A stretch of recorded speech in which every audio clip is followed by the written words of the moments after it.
మీ మోకాల నొప్పులకు ఎటువంటి సర్జరీ లేకుండా ఎపియాన్ పెయిన్ క్లినిక్ అందిస్తున్న అత్యాధునిక చికిత్స. Welcome to Suman TV. Senior nutritionist Anjali Devi గారు మనతో పాటు ఉన్నారండి. వాటితో మాట్లాడదాం. రకరకాల ప్రయత్నాలు చేస్తున్నారా? లెమన్ వాటర్ తాగుతున్నారు, జీరా వాటర్ తాగుతున్నారు. మరి వెయిట్ లాస్ జరుగుతుందా లేదా? బెల్లీ ఫ్యాట్ ఎంతవరకు తగ్గుతుంది? దీనివల్ల ఎలాంటి ఉపయోగాలు ఉన్నాయి? సైడ్ ఎఫెక్ట్స్ ఏమైనా ఉంటాయా? ఎంతవరకు మనందరి బాడీకి కూడా సూటబుల్? ఈ క్లారిటీ అయితే మీ అందరికి తీసుకొచ్చేస్తానండి. అమ్మా నమస్తే. అమ్మా మేమైతే రకరకాల ప్రయత్నాలు చేస్తూ ఉన్నాము. బరువు తగ్గడానికి, ఎస్పెషల్లీ లేడీస్ డ్రెస్సెస్ మంచిగా కనిపించడానికి, బెల్లీ ఫ్యాట్ లో వెయిట్ లాస్ జరగడానికి రకరకాల టిప్స్ ఫాలో అవుతున్నాము. మరి మీరేం చెప్తారమ్మా? మేము ఫస్ట్ ఒకదాని తర్వాత ఒకటి స్టార్ట్ చేద్దామమ్మా. జీరా వాటర్ కి ఎక్కువగా ప్రాధాన్యత ఇస్తూ ఉంటాం. మార్నింగ్ లేవగానే నార్మల్ యూక్ వామ్ వాటర్ లో జీరా వేసుకొని వాటర్ తాగుతూ ఉన్నాము. జీరా వల్ల మనకి వెయిట్ లాస్ ఒక నెల రోజులు తాగితే తగ్గుతుందా తగ్గదా? బెనిఫిట్స్ ఉన్నాయా లేదా? ఏంటి ఆ విషయాలు తెలియజేయరా అమ్మా ఒకసారి? జీరా వాటర్ లో తాగాలి అని చాలా మంది చూసుకుంటారు, అది మంచిది అంటారు. ఒకటి ఆకలి తగ్గుద్ది కొంత. జనరల్ డైట్ లో బ్రేక్ఫాస్ట్ అవన్నీ ఐటమ్స్ తగ్గుతాం, దాని వల్ల తగ్గుతాం. జీరాలో ఉన్న న్యూట్రియంట్స్ ఏదైతే ఉన్నాయో అవి బాగా ఉడకబెట్టిన వల్ల నీటిలోకి వస్తాయని. కానీ అందులో వాటర్ సాల్యుబుల్ వైటమిన్స్ ఏదైతే ఉన్నాయో, బి కాంప్లెక్స్, సి వైటమిన్స్, అది మనకు కావాలనుకుంటే అందులో రావు. ఎందుకంటే మనం మరగబెట్టేస్తాం. వాటర్ సాల్యుబుల్ అన్ని వేడి తగ్గితే అన్ని పోతాయి. మనకి మాక్సిమం ఆ జీరా తినం, వాటరే తాగుతాం. అందులో వచ్చేది మనకి ఫ్లేవరు, న్యూట్రియంట్స్ కూడా చాలా తక్కువ ఉంటాయి. అది మనం తాగిన దాంట్లో మనకి సరిపడవు. కానీ ఎటు వచ్చేంటంటే ఒక రకమైన ఇంత వాటర్ తాగడం వలన ప్రాబ్లీ ఏమైనా అంత రీసెర్చ్ చేయలేదు, కానీ బాడీ పార్ట్స్ ఏమైనా యాక్టివేట్ అయ్యి డైజెషన్ ఇంప్రూవ్ చేస్తా తగ్గుద్దా అన్న ఆ యాంగిల్లో ఇప్పటి వరకు ఏం రీసెర్చ్ చేయలేదు. ఆయుర్వేదిక్ వాళ్ళు ఏమంటారంటే అదేమో మనిషికి చాలా తగ్గిస్తుంది. ఆకలి తగ్గించడం వలన నెక్స్ట్ వచ్చిన బ్రేక్ఫాస్ట్ అలాంటివన్నీ మనం ఆ క్వాంటిటీ తగ్గుతుంది, కాబట్టి మనిషి బరువు తగ్గుద్ది అని ఒక వదంతి ఉన్నది. కానీ జనరల్గా డైరెక్ట్గా చేసి పేషెంట్స్ మీద సర్వే చేసి చూసింది ఏం లేదు. కానీ వాటర్ మటుకు తగ్గడం వల్ల బ్రేక్ఫాస్ట్ క్వాంటిటీ తగ్గిపోతుంది. ఇంకోటి ఏంటంటే కాఫీలు, టీలు అలాంటివన్నీ 4 కప్పులు తాగే 2 కప్పులే తాగుతారు. సైకలాజికల్ గా అలా క్వాంటిటీ తగ్గిపోద్ది. అంటే ఒకసారి ఎప్పుడు జీరా వాటర్ తాగామంటే, ఇంకోటి జీరా వాటర్ చేసినప్పుడు కొంతమంది సాల్ట్ వేస్తారు, కొంతమంది షుగర్ వేస్తారు. సాల్ట్ వేస్తే డయాబెటిక్ బీపీ పేషెంట్స్ చాలా డేంజరస్. ఆ సాల్ట్ డైరెక్ట్ సాల్ట్, అది వాళ్ళకి ఆ సాల్ట్ వేసుకుంటే అది మంచిది కాదు.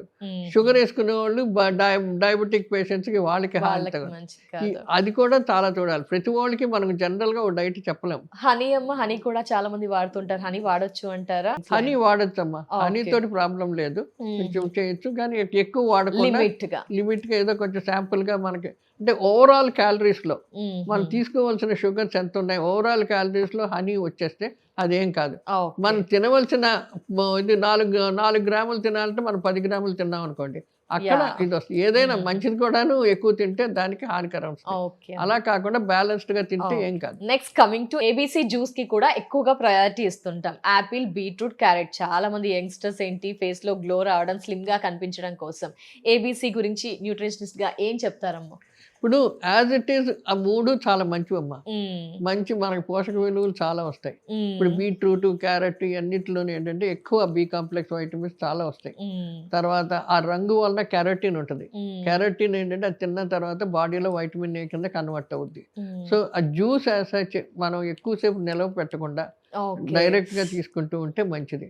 కానీ ఆ జ్యూస్ ఏం చేస్తామంటే మళ్ళీ మనం అందులో బాగా ఫైబర్ తీసేసి బాగా పిసికి తీసేస్తాం, వడకొట్టి పల్పు తీసేస్తాం. పల్పుతో కానీ ఏదన్నా మనం ఒక చిన్న దీని కింద తినగలిగితే దానికి చాలా మట్టుకు క్యాలరీస్ తగ్గిపోతాయి. ఆ పల్పులో క్యాలరీస్ ఎక్కువ ఉండవు, కాబట్టి మనిషికి వెయిట్ లాస్ చాలా ఉపయోగపడుతుంది. అంటే చేసింది ముద్దలా తింటే. కానీ జ్యూస్లా తినేటప్పటికి ఏమైపోద్ది అంటే మనకు ఉత్తి నీళ్ళల్లో ఆ రావాల్సిన రంగును ఆ టేస్టే వస్తుంది. ఇంకోటి అది ఎక్కువ రోజులు అంటే ఎక్కువ టైం బయటకి ఎక్స్పోజ్ అయినా కూడా దాంట్లో ఉన్న బి కాంప్లెక్స్ వైటమిన్లు అన్నీ నశించిపోతాయి.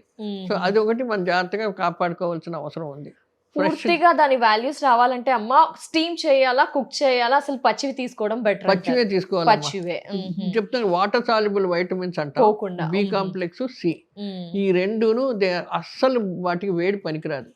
ఇంకొకటి కట్ చేసి బయట పెట్టినా కూడా ఈ బయట ఉన్న వేడితోటి, బయట ఉన్న సరౌండింగ్ అట్మాస్ఫియర్ తోటి అవన్నీ నశించిపోతాయి. అందుకని ఏదైనా సరే జ్యూస్ చేసినా ఏం చేసినా చేసిన వెంటనే తాగేయండి, దాచిపెట్టదు ఎక్కువసేపు అంటాం. సో అది చాలా ఇంపార్టెంట్. అన్ని బీగ్ను, సి వైటమిన్స్ మనం జాగ్రత్తగా ఒంటికి పడాలనుకుంటే ఏది నిలవ పెట్టకూడదు, తప్పకుండా ఫ్రెష్ గా తీసుకోవాలి. కమింగ్ టు లెమన్, నిమ్మకాయ ప్రతి ఒక్కరు వాడుతూ ఉంటారు, 90% వాడుతూ ఉంటారమ్మా. ఏంటి దాని విషయం? నిమ్మకాయలో వైటమిన్ సి కొంచెం ఉంటుందమ్మా. మళ్ళీ దాన్ని ఏంటంటే డిపెండ్స్ మన ఎక్కడి నుంచి వస్తుంది, ఆ నిమ్మకాయ ఎటు నుంచి వస్తుంది, ఏ స్థలం నుంచి వస్తుంది కూడా దాంట్లో ఆ క్వాంటిటీ డిఫరెంట్ అవుతుంది. ఇప్పుడు నిమ్మకాయల్లో రకరకాలు వస్తున్నాయి, చాలా రకాల నిమ్మకాయలు ఉన్నాయి. ఒకటి అందులో జ్యూస్ సరిగ్గా ఉండదు, పెట్టదు. ఇంకోటి నిమ్మకాయ రసం తీసినప్పుడు మనమేమో ఏంటంటే ఒక క్రషర్ లో తీస్తాం, లేకపోతే కరెంట్ దాంట్లో పెట్టి తీస్తాం.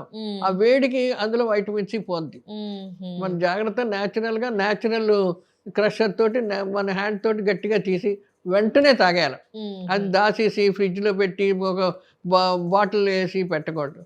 అలా చేసినప్పుడు అందులో మనకు వాటర్ సాల్యుబుల్ వైటమిన్స్ ఏదైతే ఉన్నాయో అన్ని నశించిపోతాయి. ఆ హీట్ లెవెల్ ఏదైనా సరే మీరు కోసి బల మీద పెట్టి ఒక 10 నిమిషాల తర్వాత తింటే వైటమిన్ సి పోద్ది. ఓకే, కమింగ్ టు కీర దోసకాయ, సోరకాయ, గుమ్మడికాయ, వీటికి కూడా ప్రాధాన్యత ఇస్తున్నాం. వీటి విషయాలు ఏంటంటారమ్మా? అందులో న్యాచురల్ గా దానికి వాళ్ళు పెంచే విధానం ఉంటుందమ్మా. పెంచే దాంట్లో ఏమన్నా వాళ్ళు కొన్ని వేస్తారు, అంటే దానికి ఎరువు కొంత, అంటే బాగా ఫార్టిఫైడ్ ఎరువులు లాంటివి అవన్నీ వేసి, ఫర్టిలైజర్స్ అవన్నీ వేసి చేస్తే దాంట్లో కొంచెం విలువైన ఇవి వస్తాయి. లేకపోతే జనరల్ గా మటుకు అది అంటే ఎటు వచ్చి అది కాన్స్టిపేషన్ లేకుండా దానికి బాగా రఫేజ్ ఎక్కువ ఉండిపోతుంది. దాన్ని చేసే విధానం బట్టి దేనికి దానికి న్యూట్రియంట్స్ ఉంటాయి. అది అన్ని మంచి ఎక్కువగా ఉండవు, కొన్ని న్యూట్రియంట్స్ ఎక్కువ, వాటర్ లెవెల్ వైటమిన్స్ చాలా తక్కువ ఉంటాయి అందులో.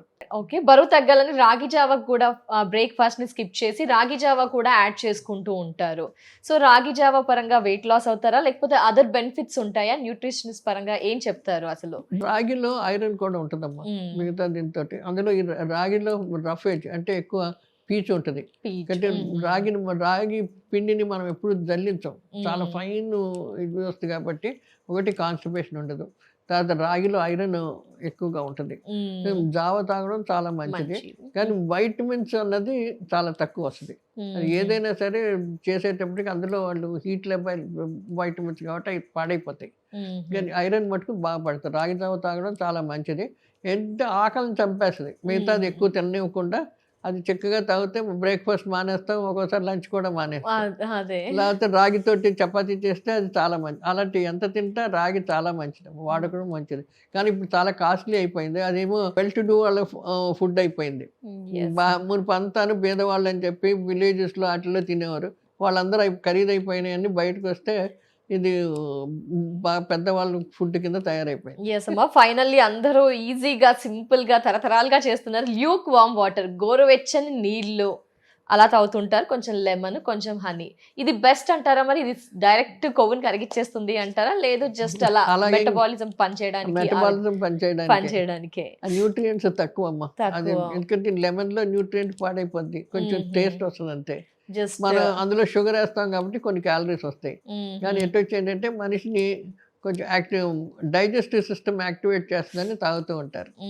దానికి తప్ప బరువు కొవ్వు కరిగిపోతుంది. బయట మంచి జంక్ ఫుడ్ హెవీ తినేసి వచ్చి ఇంటికి వచ్చాక కొంచెం గోరువెచ్చటి వాటర్ తాగితే కొవ్వు కరిగిపోతుంది అని చెప్పి తాగేస్తూ ఉంటాం. బట్ బాడీకి వెళ్ళి స్టమక్ దగ్గరికి వెళ్ళేటప్పుడు చల్లారిపోద్ది, ఇంకేమీ ఉండదు. సో మొత్తంగా ఏం చేయమంటారు? బరువు తగ్గాలి, బెల్లీ ఫ్యాట్ తగ్గాలి అంటే సమతుల్యమైన ఆహారం, డైట్, ఎక్సర్సైజ్, అదేనా ఫస్ట్? తర్వాత సమతుల్య ఆహారంలో ఎక్కువ ఫ్యాట్, సాల్ట్, షుగర్ ఉండకూడదు. Okay, fat, sugar, salt, 3.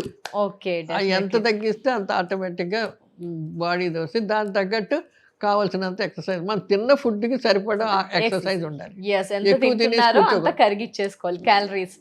Definitely అమ్మా, థ్యాంక్ యూ సో మచ్ అమ్మా. చాలా డౌట్స్ అయితే ఉన్నాయి, ఆ డౌట్స్ అన్ని కూడా చాలా చక్కగా ఆన్సర్ చేసినందుకు చాలా థ్యాంక్ యూ సో మచ్ అమ్మా. నమస్తే.